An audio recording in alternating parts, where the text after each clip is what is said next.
So it's the first time he's had the big boy saddle on.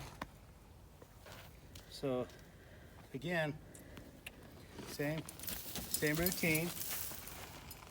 We move the hip a little and back him up a little and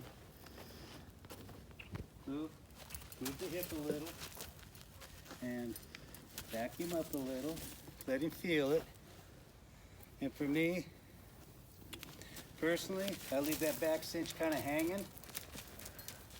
I want him to kind of feel it clanging and banging a little bit. There we go. If he wants to be quiet and think, I sure encourage and allow that.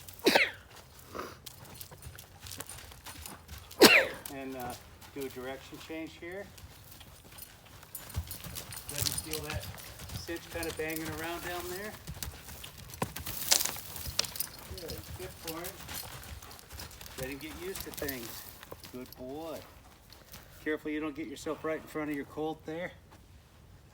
Just in case. Just make sure he's got some place to go if he decides to shoot forward. Just drive him on.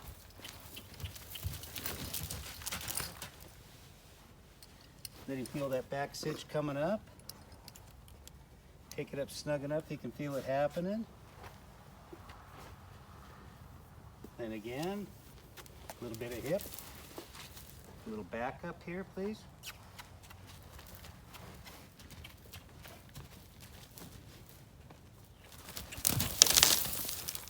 Go ahead and bend him on down, back him up a little, bend him on out. Let him feel everything. Bend him on down. Back him on up. Let him gather his wits. Help him lower his head a little. There. Help keep him.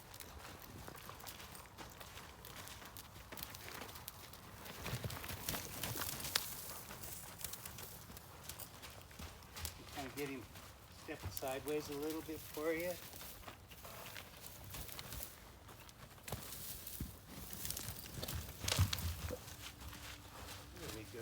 Crab walking a little.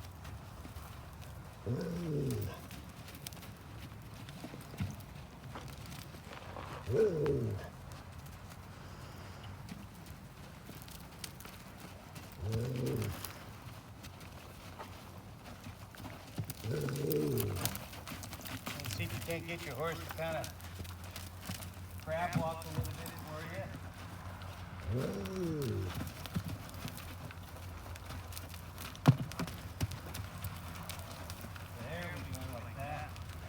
That'll really help his foot coordination.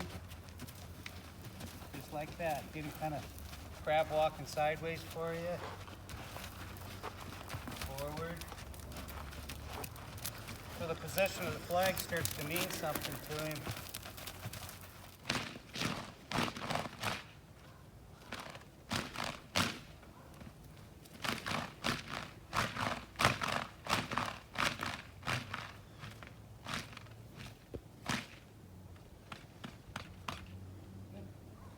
For me, when I'm going to teach a horse to take a bit for the first time, and I've only put my finger in his mouth a couple of times, I kind of get here, I'll grab this knot and get my arm up here just in case they throw their head at me.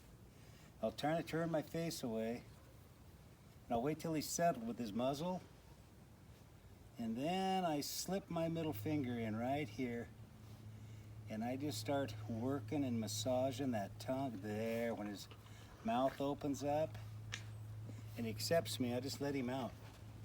And then I come back, protect myself, slip my finger in here,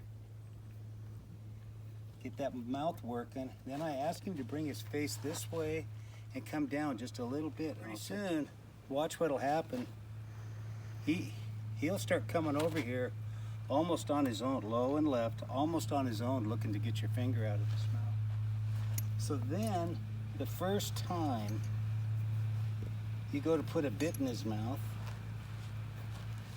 you straddle his face, come up under his chin, trade hands here, spread the rings with your thumb and your middle finger, Then push it up with your index.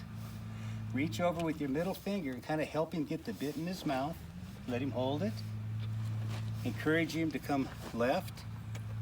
And then push down with your middle finger up on the back of his head just a little and down with the halter. And I wanted to drop his head just a fraction here for there.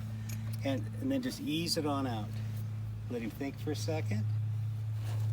Again, you straddle his face, come clear up under his chin, trade hands, spread the rings, guide with your index finger, spread, put your middle finger in on the other side, hold it up, ask him to come left and low a little bit. There, I'll let you spit it out over here. Trade, spread, guide, encourage. I'll just fold an ear forward, fold this ear forward. Now suddenly he's got the bit in his mouth, and on the first one, I'll just take it up kind of tight here to discourage him getting his tongue over the top there. I'll just kind of let him chew on that, and then I'll go put him to work here in a second. I'll put him to work so he quits worrying about the bit and starts thinking more about work. Good. And right here, this colt here, kind of goosey about ropes going in behind him. So I got this flat braided, soft rope tied onto some, you can see rubber bungees there. So now he can feel that rope kind of grabbing him, and he's settling to it pretty nice. His ears are up pretty good. Notice here that his mouth has quit jacking his jaw.